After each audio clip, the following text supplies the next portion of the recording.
আসসালামু আলাইকুম, সবাই কেমন আছেন? আজকে আমরা সাগরের পোয়া মাছ রান্না করব, সেটাই আপনাদেরকে দেখাবো। তো এখানে মাছগুলো ভালো মতো মশলা দিয়ে মেখে তেলে ভেজে নিচ্ছে। ভালো করে লাল করে ভেজে নিতে হবে। এই মাছগুলো আবার কাঁচা রান্না করা যায়, কিন্তু ভেঙে যায়, সেজন্য ভেজে নিলে ভালো হয়। তো আমরা একে একে সব মাছ ভেজে নিব।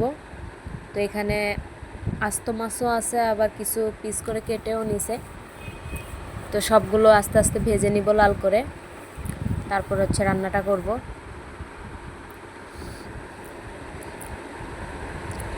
তো এখন উল্টাই দিব, ওই পিঠ হয়ে গেছে। তো আস্তে আস্তে ভাজতে হবে, নাহলে মাছগুলো ভেঙে যাবে। ভেঙে যাতে না যায় সেজন্য আস্তে আস্তে সুন্দর করে উল্টাই দিতে হবে।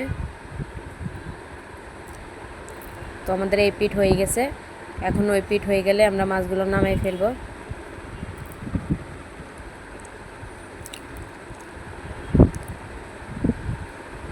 তো মাছ ভাজা হয়ে গেছে। এখন এখানে কিছু রসুন দিয়ে দিলাম মাছের জন্য, তারপরে পেঁয়াজ, কাঁচামরিচ, এগুলো ভালো মতো ভেজে নিতে হবে।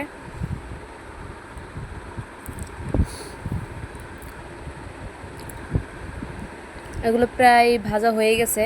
এখন সব মশলাগুলো দিয়ে দিতে হবে। তো এখানে আমরা গুঁড়া মরিচটা দিয়ে দিলাম। আমরা কিন্তু বেশি ঝাল খাই না, এটা দেখতে লাল দেখাচ্ছে কিন্তু এটা কিন্তু বেশি ঝাল না, মিষ্টি মরিচ।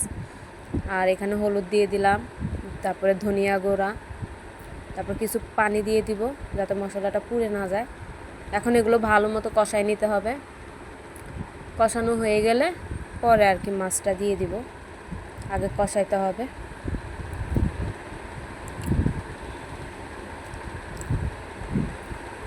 তো দেখেন এখানে আমাদের মশলাটা প্রায় কষানো হয়ে গেছে।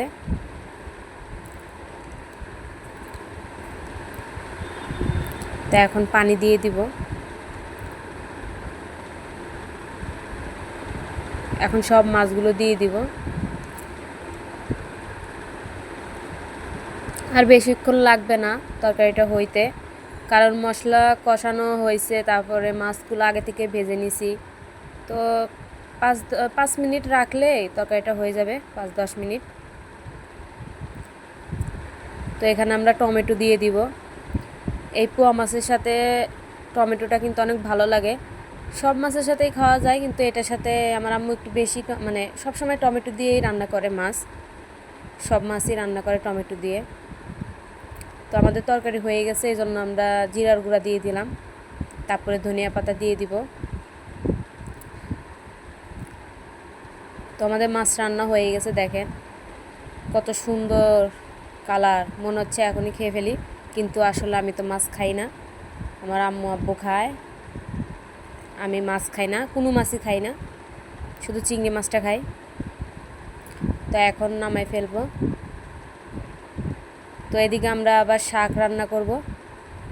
তো শাকগুলো ভালো মতো ধুয়ে কেটে এখানে দিয়ে দিলাম কড়াইতে, তারপর হচ্ছে বাগার দিব।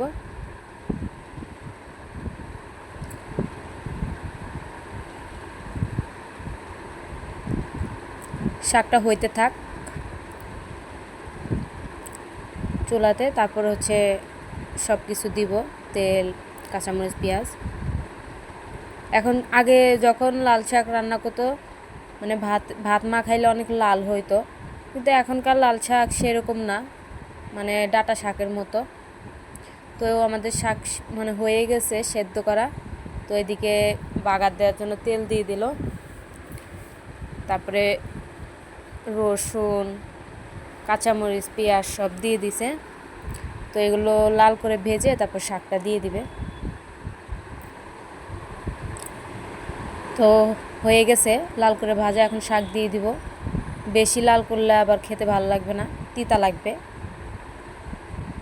এই যে শাক দিয়ে দিলাম। তো এখন ভালো মতো এগুলো মানে ভেজে নিতে হবে। তো এদিকে আমাদের শাকটা প্রায় হয়ে আসছে, এই যে দেখেন। আজকে শাকটা আবার মানে লাল দেখা যাচ্ছে, মানে ভালো আছে শাকটা।